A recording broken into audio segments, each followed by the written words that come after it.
A última comunicação, força. A última comunicação será feita pelo José Bugalheiro, que é professor coordenador no Departamento de Cinema da Escola Superior de Teatro e Cinema, onde está desde 1981. O José é doutorado em Psicologia, especialidade em Psicanálise pelo Instituto Universitário de Ciências Psicológicas, Sociais e da Vida, e também tem participou em várias produções do cinema português, com destaque, achei este pormenor interessante, de ser produtor da Trópico Filmes, que aparecem em muitos dos filmes do final dos anos 80 e início dos anos 90. Tem diversos livros publicados, destacamos obviamente a edição de Descasco as Imagens e Entrego-as na Boca, lições de António Reis, que também nos serviu muito para este seminário, e a sua tese de doutoramento, Empatia e Alteridade, a figuração cinematográfica como um jogo, ambos os filmes editados pela Documenta.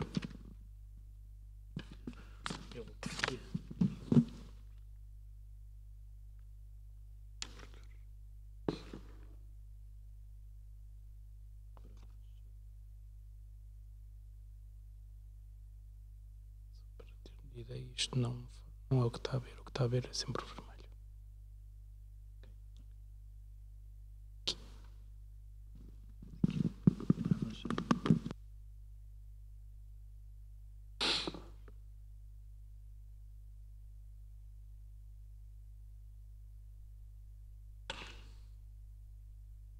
Bom, muito obrigado pelo convite e pelas palavras de apresentação. Ainda que relativamente a alguma das situações, eu devo dizer que sou psicólogo não praticante, produtor aposentado e ensinei cinema durante 40 anos, mas a minha atividade voltou agora ao comum de simples espectador. Para entreter esta minha atividade, ou para lhe dar vida, inventei umas crónicas que foram publicadas nos últimos 2 anos, com periodicidade mensal, uma primeira série chamada Confinado a um Espectador, uma segunda do álbum Que Me Coube em Sorte, e aquilo que eu preparei para este quarto de hora que me estava destinado, diria que foi uma espécie de número extra destas crónicas, não destinado a ser publicado, mas transmiti-lo aqui diretamente nesta sessão.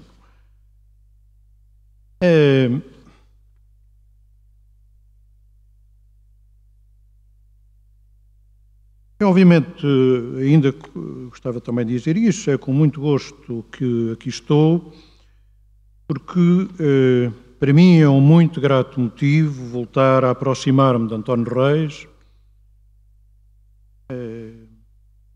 nosso mestre, como uma vez o defini, ele que foi meu professor, colega de ensino do cinema na escola de cinema do Conservatório e meu amigo.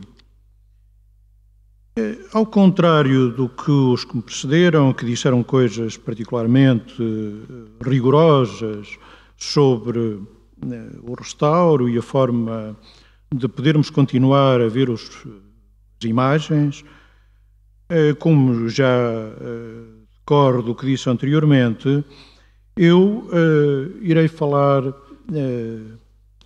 fundamentalmente de sombras. Daquilo que, de uma certa maneira, tal como eu já, num outro texto sobre o António Reis disse, que a vida é dobrada pelas sombras, talvez também os próprios filmes o sejam. E o que aconteceu é que, tal como o António Reis passou 2 meses na mesa de montagem a montar a preto e branco um filme, como ele dizia, que era para ser visto a cores, que ele deveria ele próprio ter visto a cores, digamos que o meu constrangimento é seguramente menor, mas tal como faço para estas crónicas, passo noites a ver o mesmo filme. E, neste caso, o Trás-os-Montes, o filme que está disponível na internet e que tem provavelmente mais sombras do que outra coisa, e foi com essas sombras que eu quis haver-me, e, portanto,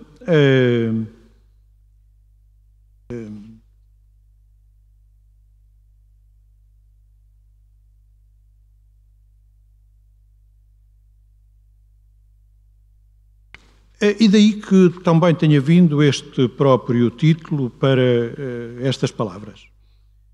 E, portanto, digo para começar que o título que encontrei para o que aqui irei propor como uma visão do filme Trás-os-Montes, visto esta visão dita pelas minhas palavras, pois o filme vê-lo-emos todos com os nossos olhos um pouco mais tarde nesta jornada, é o penúltimo verso do último dos poemas de António Reis, tais quais os conhecemos na edição da Tinta da China dos Poemas Cotidianos.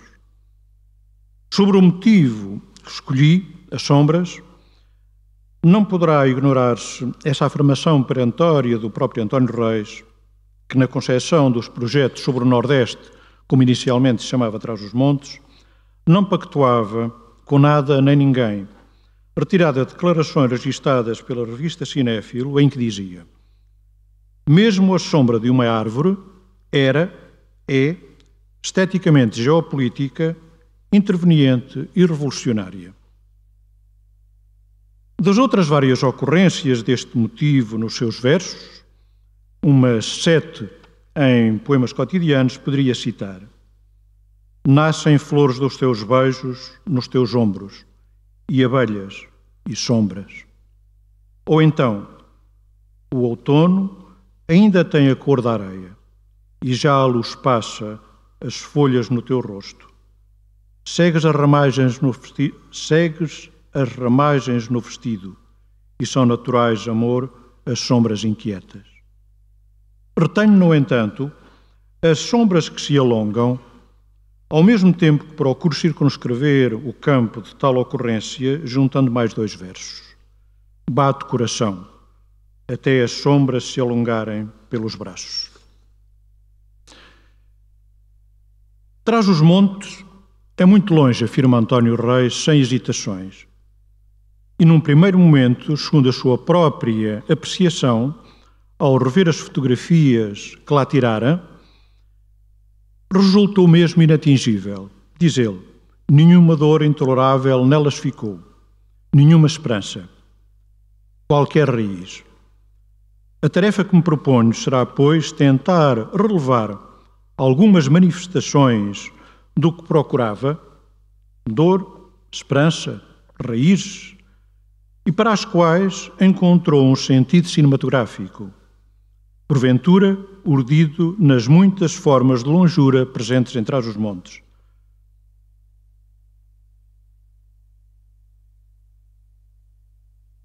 O breve parênteses que já o referi tinha a ver com o facto de aquilo que irei mostrar serem imagens a preto e branco. E volto então às lonjuras.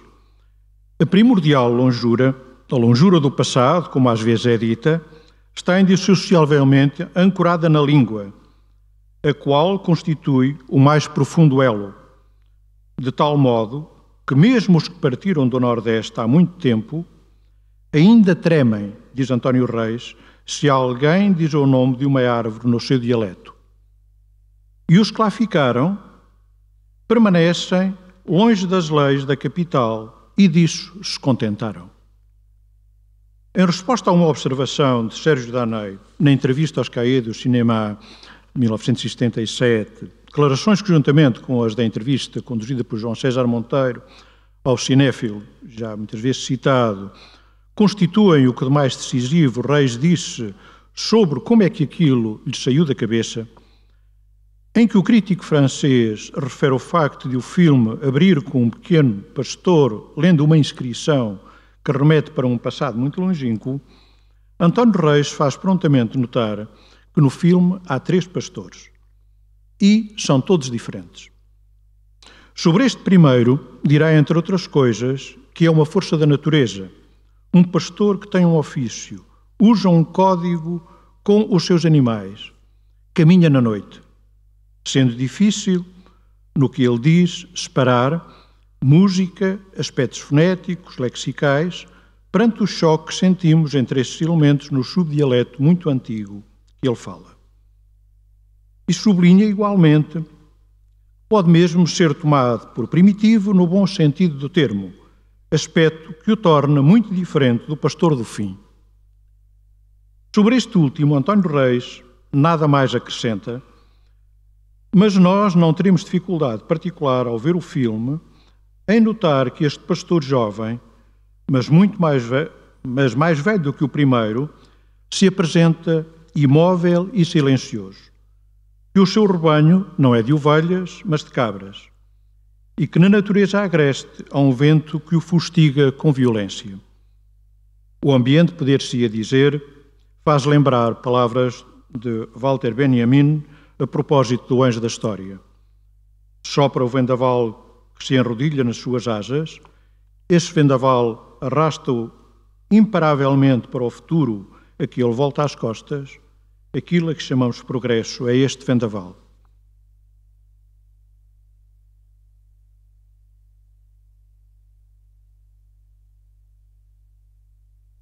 Ao mestre da arte do som que apacenta ovelhas, numa terra que se descobre entre montanhas cobertas de uma neblina de indistinta longura, para lá dos montes, na abertura do filme, opõe-se no seu fecho uma silenciosa figura engaranhada, jurgida pelo silvo furioso do vento, que verga uma árvore despida que se alonga nos seus braços.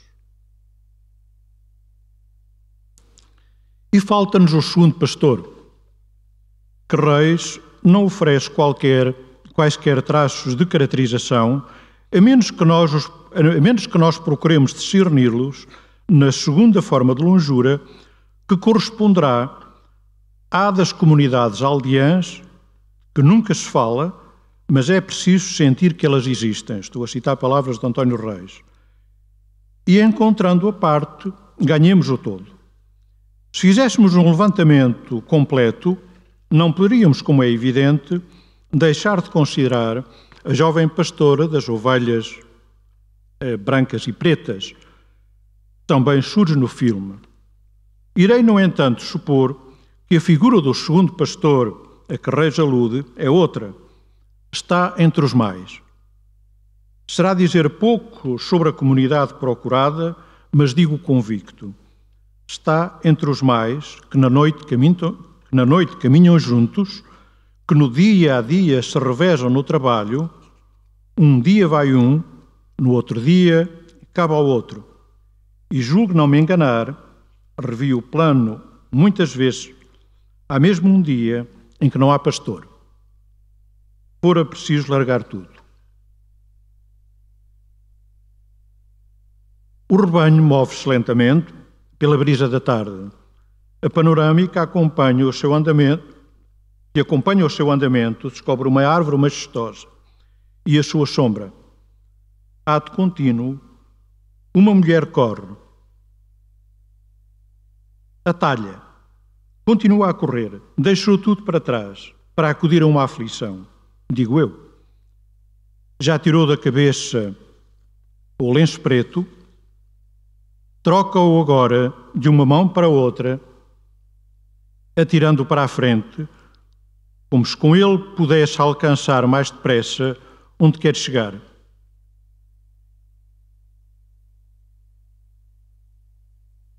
Juntou-se-lhe o filho, talvez ele possa revezá-la. Chegar ele aonde, como a mãe lhe indica, aconteceu mais um acidente nas minas de Ervadoz, que é mais além.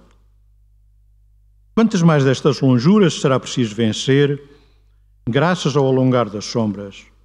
Dor intolerável não falta. A terceira forma de longura dileiei por ora a das despedidas. o pai, nunca visto antes, chegara repentinamente da Argentina, e ei-lo já de partida para a França. Deixando para trás os castanheiros, é de novo com uma panorâmica que acompanhamos este pai, com o macho pela rédea, e a menina, e antes, quando brincava, ouvíramos ser chamada para a avó para vir depressa, pois precisava de se vestir para que o pai achasse bem, caminhando lado a lado.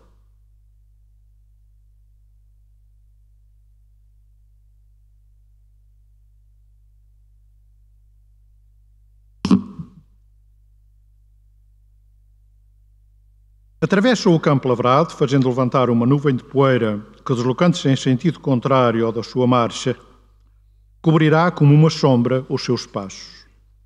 Caminham, nada dizem, sem concessões a imagem. Não há qualquer som na cena. Frente a frente, nos dois grandes planos da menina alternados com um do pai que se seguem, fora atingida a estrada onde resta despedir-se. Primeiro a menina afasta-se um pouco, enquanto o pai monta no macho para se fazer à estrada. Aí se mantém sozinha, acabando por efeito da panorâmica, fora de campo e fora do campo da nossa visão. O pai afasta-se, a menina dá alguns passos em frente,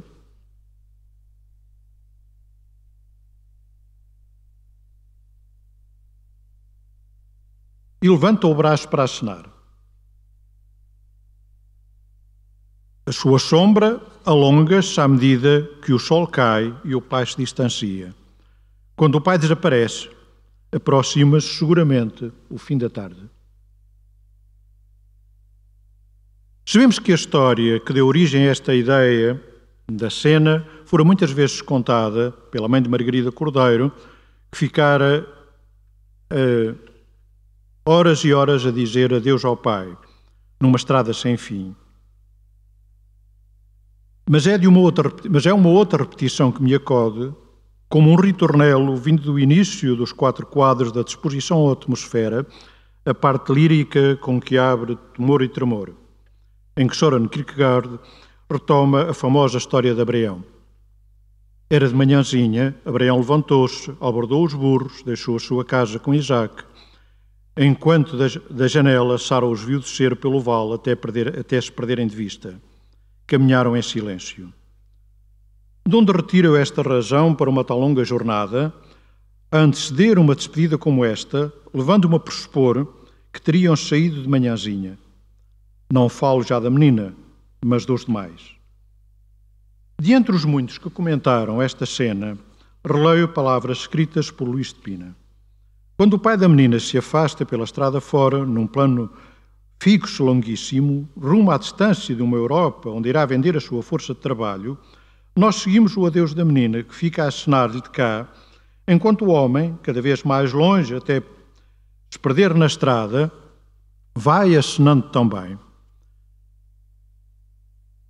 Apesar de tudo o resto que Luís de Pina acrescenta sobre a emoção ser muito comovente e justo, eu nunca vira o pai acenar. Revendo o plano mais a preceito e numa cópia de melhor qualidade, concluir-se-á que antes da menina entrar em campo, o pai se volta ligeiramente para trás, levantando o braço por uma vez. Ainda assim, no quadro por mim retido, não é essa a verdade que se impõe. Ele parte com a tristeza em frente e a filha ao lado. Os que acenam ficaram do lado de cá. Estão todos do lado de cá. Os demais, da comunidade e nós, e ainda a Câmara. Mas sobre as razões para a posição da Câmara, direi, por contraponto, uma palavra no final.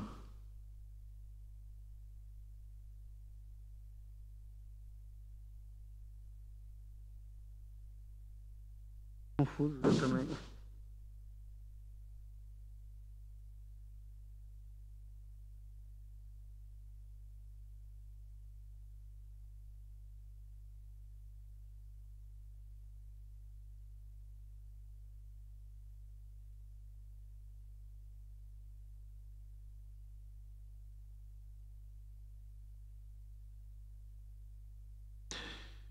Há mais uma razão para a jornada ser tão longa. Como poderia alguém que não estivesse dado tempo a si próprio cumprir as etapas indispensáveis ao afastamento? Serge Daney diz que o afastamento, a longura, é o tema do filme. Reis replica que no filme a charneira é o lírico que está hoje ameaçado. Poderei eu concluir que o filme visa algo capaz de emocionar o espírito, livre de qualquer representação? Perante a fatalidade de que não fica cá ninguém, haveria que perguntar se o terceiro pastor é a exceção.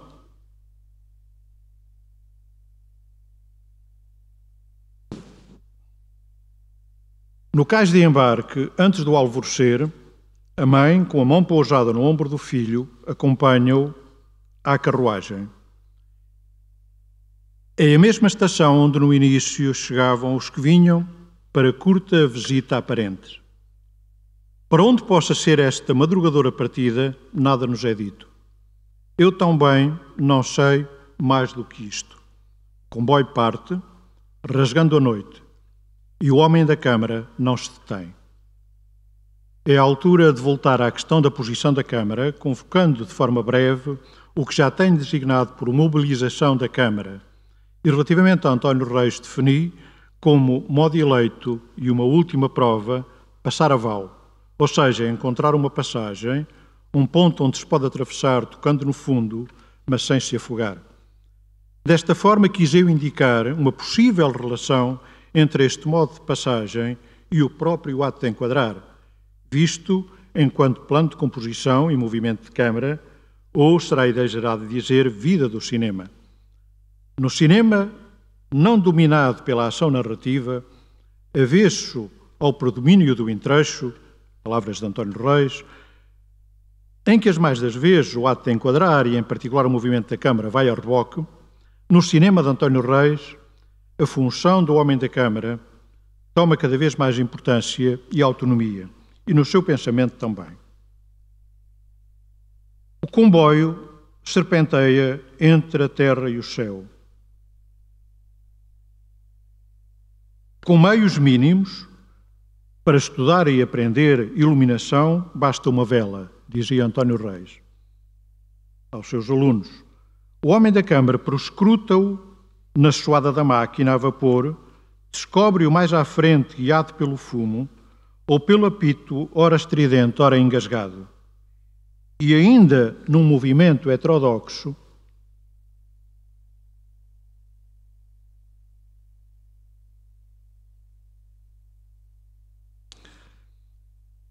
eu digo heterodoxo porque ele socorre mesmo do zumo, que seria algo considerado completamente de recurso, confia que haverá maneira de, empunhando a câmara, chegar mais adiante num bate-coração até as sombras se alongarem pelos braços.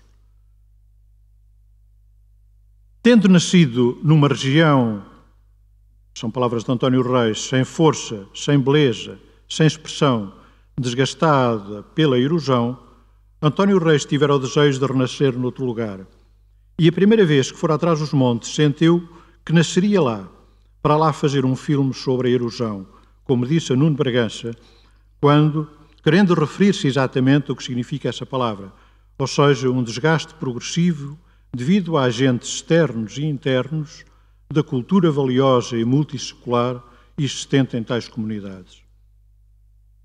No imperativo de fazer um filme sobre o Nordeste, terá pesado a amarga constatação, confessada pelo próprio António Reis, que as fotografias que antes lá fizera, antes, nenhuma dor intolerável nelas ficou. No entanto, João Bernardo da Costa afirma que a invenção de Trás os Montes consiste em falar dos que não renunciaram e da sua solidão. O seu propósito, tal como deixou anunciado numa brochura publicada pela Casa Guérin, continha, chamo-lhe eu assim, umas instruções para a viagem ou para a passagem. Como quem parte de uma sombra para um poema, de uma folha guardada para a memória, parto das imagens fluidas para uma província perdida.